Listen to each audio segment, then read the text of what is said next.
ओम श्री सद्गुरुवे नमः।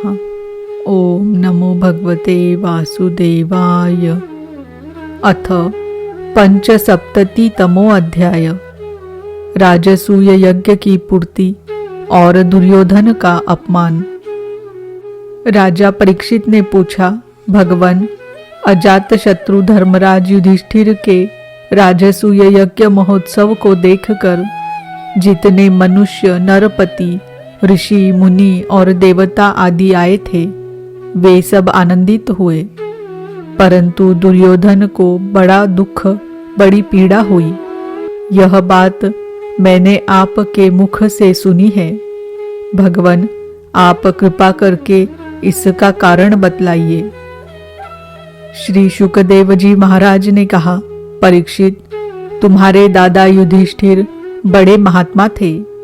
उनके प्रेम बंधन से बंधकर सभी बंधु बांधवों ने राजसूय यज्ञ में विभिन्न सेवा कार्य स्वीकार किया था।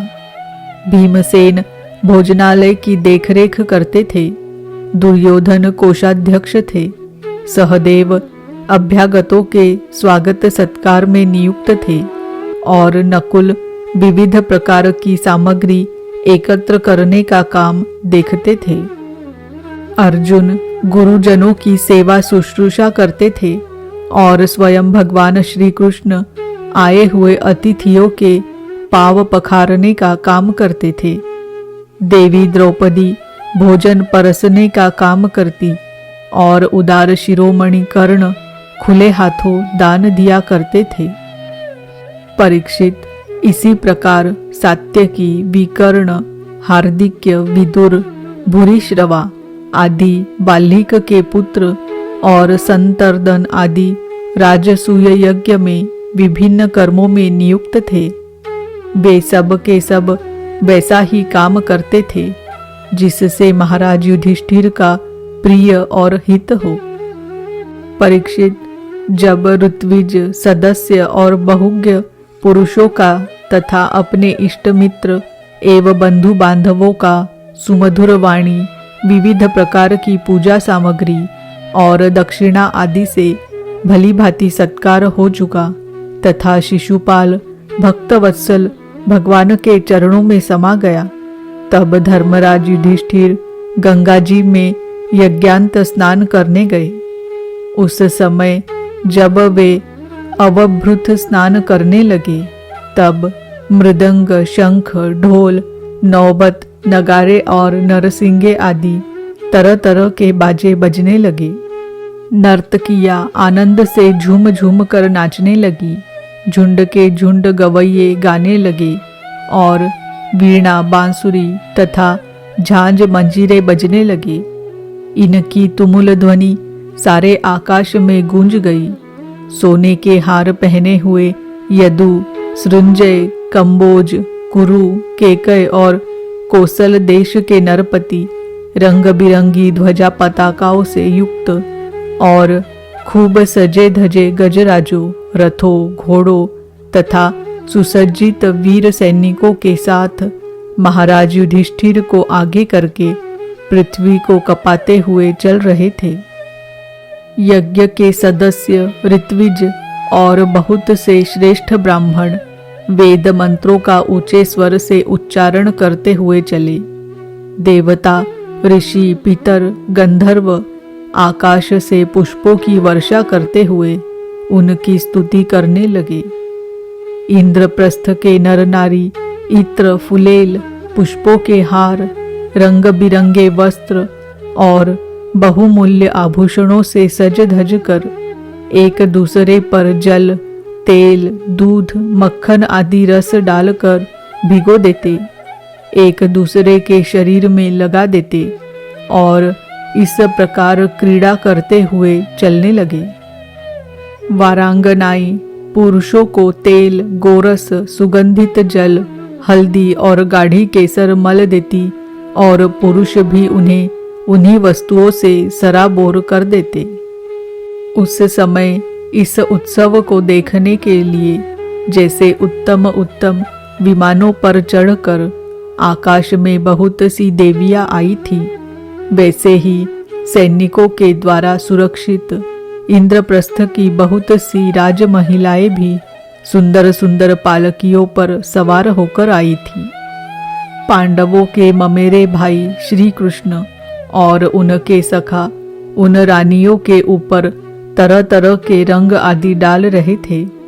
इससे रानियों के मुख लजीली मुस्कुराहट से खिल उठते थे और उनकी बड़ी शोभा होती थी।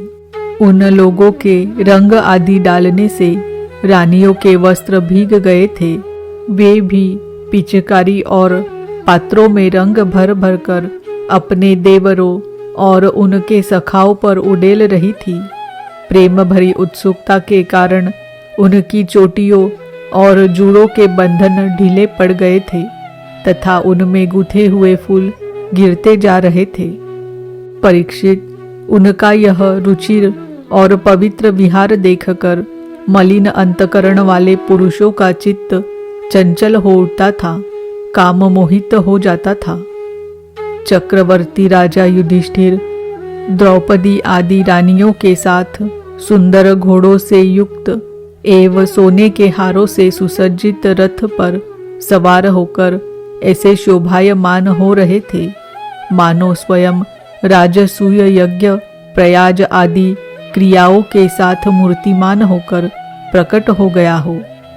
ऋत्विजों ने पत्नी संयाज तथा यज्ञांत स्नान संबंधी कर्म करवाकर द्रौपदी के साथ सम्राट युधिष्ठिर को आचमन करवाया और इसके बाद गंगा स्नान। उस समय मनुष्यों की दुदुम्बियों के साथ ही देवताओं की दुदुम्बियां भी बजने लगी। बड़े बड़े देवता, ऋषि मुनि, पितर और मनुष्य पुष्पों की वर्षा करने लगे। महाराज युधिष्ठिर के स्नान कर लेने के बाद सभी वर्णों एवं आश्रमों के लोगों ने गंगा जी में स्नान किया, क्योंकि इस स्नान से बड़ा महापापी भी अपनी पाप राशि से तत्काल मुक्त हो जाता है। तदनंतर धर्मराज युधिष्ठिर ने नई रेशमी धोती और दुपट्टा धारण किया तथा विविध प्रकार के आभूषणों से अपने को सजा लिया। फिर ऋत्विज सदस्य ब्राह्मण आदि को वस्त्राभूषण दे देकर उनकी पूजा की। महाराज युधिष्ठिर भगवत परायण थे। उन्हें सब में भगवान के ही दर्शन होते थे। इसीलिए वे भाई बंधु, कुटुंबी, नरपति, इष्ट मित्र, हितैषी और सभी लोगों की बार बार पूजा करते। उस समय सभी लोग जड़ाऊ कुंडल, पुष्पों के हार, पगड़ी, लंबी अंगरखी, दुपट्टा तथा मणियों के बहुमूल्य हार पहनकर देवताओं के समान शोभायमान हो रहे थे। स्त्रियों के मुखों की भी दोनों कानों के कर्णफूल और घुंघराली अलकों से बड़ी शोभा हो रही थी तथा उनके कटी भाग में सोने की करधनियां तो बहुत ही भली मालूम हो रही थी। परीक्षित, राजसूय यज्ञ में जितने लोग आए थे, परमशीलवान ऋत्विज, ब्रह्मवादी सदस्य, ब्राह्मण, क्षत्रिय, वैश्य, शूद्र, राजा, देवता, ऋषि मुनि, पितर तथा अन्य प्राणी और अपने अनुयायियों के साथ लोकपाल, इन सब की पूजा महाराज युधिष्ठिर ने की। इसके बाद वे लोग धर्मराज से अनुमति लेकर अपने अपने निवास स्थान को चले गए। परीक्षित, जैसे मनुष्य अमृत पान करते करते कभी तृप्त नहीं हो सकता, वैसे ही सब लोग भगवत भक्त राजर्षि युधिष्ठिर के राजसूय महायज्ञ की प्रशंसा करते करते तृप्त न होते थे। इसके बाद धर्मराज युधिष्ठिर ने बड़े प्रेम से अपने हितैषी सुहृद संबंधियों, भाई बंधुओं और भगवान श्री कृष्ण को भी रोक लिया, क्योंकि उन्हें उनके विछोह की कल्पना से ही बड़ा दुख होता था। परीक्षित, भगवान श्री कृष्ण ने यदुवंशी वीर सांब आदि को द्वारकापुरी भेज दिया और स्वयं राजा युधिष्ठिर की अभिलाषा पूर्ण करने के लिए, उन्हें आनंद देने के लिए वहीं रह गए। इस प्रकार धर्मनंदन महाराज युधिष्ठिर मनोरथों के महान समुद्र को, जिसे पार करना अत्यंत कठिन है, भगवान श्री कृष्ण की कृपा से अनायास ही पार कर गए और उनकी सारी चिंता मिट गई। एक दिन की बात है, भगवान के परम प्रेमी महाराज युधिष्ठिर के अंतपुर की सौंदर्य संपत्ति और राजसूय यज्ञ द्वारा प्राप्त महत्व को देखकर दुर्योधन का मन डाह से जलने लगा। परीक्षित, पांडवों के लिए मय दानव ने जो महल बना दिए थे, उनमें नरपति, दैत्यपति और सुरपतियों की विविध विभूतियां तथा श्रेष्ठ सौंदर्य स्थान स्थान पर शोभायमान था। उनके द्वारा राजरानी द्रौपदी अपने पतियों की सेवा करती थी। उस राजभवन में उन दिनों भगवान श्री कृष्ण की सहस्त्रों रानियां निवास करती थी। कुंडलों की और घुंघराली अलकों की चंचलता से उनके मुख की शोभा और भी बढ़ जाती थी। यह सब देखकर दुर्योधन के हृदय में बड़ी जलन होती। परीक्षित, सच पूछो तो दुर्योधन का चित्त द्रौपदी में आसक्त था और यही उसकी जलन का मुख्य कारण भी था। एक दिन राजाधिराज महाराज युधिष्ठिर अपने भाइयों, संबंधियों एवं अपने नयनों के तारे परम हितैषी भगवान श्री कृष्ण के साथ मय दानव की बनाई सभा में स्वर्ण सिंहासन पर देवराज इंद्र के समान विराजमान थे। उनकी भोग सामग्री, उनकी राज्य लक्ष्मी ब्रह्मा जी के ऐश्वर्य के समान थी। वंदीजन उनकी स्तुति कर रहे थे। उसी समय अभिमानी दुर्योधन अपने दुशासन आदि भाइयों के साथ वहां आया। उसके सिर पर मुकुट, गले में माला और हाथ में तलवार थी। परीक्षित, वह क्रोधवश द्वारपालों और सेवकों को झिड़क रहा था।